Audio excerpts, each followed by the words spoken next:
Guys, welcome back. This is part 2 of fixing your hang snatch. We're going to go over lat tension.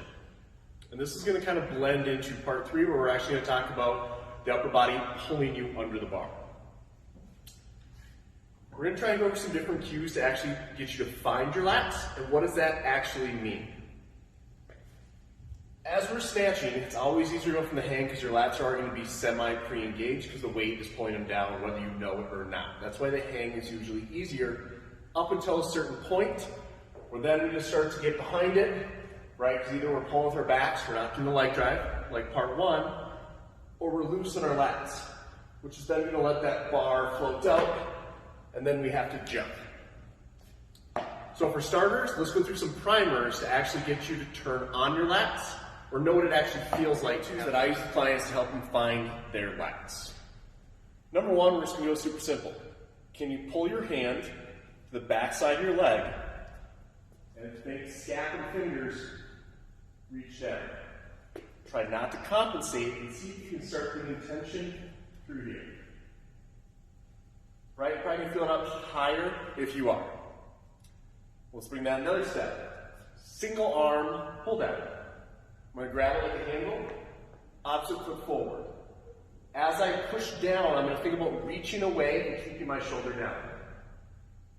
Once I get all the way back, I'm just going to side crunch slightly where that hand is to see if I can get this lat to start cramping. First 2. Let's get more into a positional one. So hopefully by now you started feeling a little bit of lat tension. Now we actually have to add that to the snatch movement. Hard part, we need back tension, but not necessarily arm tension. So back tension is going to be a combo of actually activating our lats and extending through our thoracic.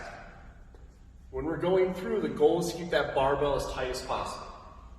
So if I'm here, but I need that bar tighter without using my arms, if I think squeeze the back of my armpit shut and pull my chest up, that bar is now tight.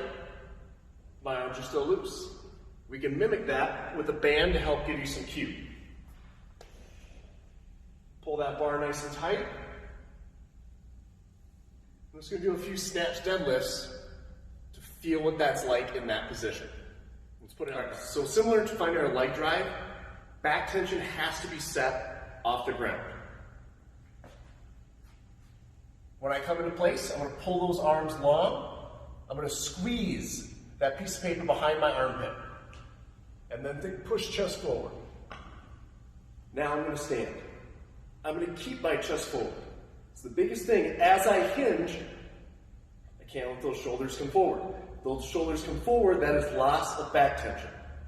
So we're still going to add round 1, which was leg drive, but now I'm going to focus on keeping this back tension.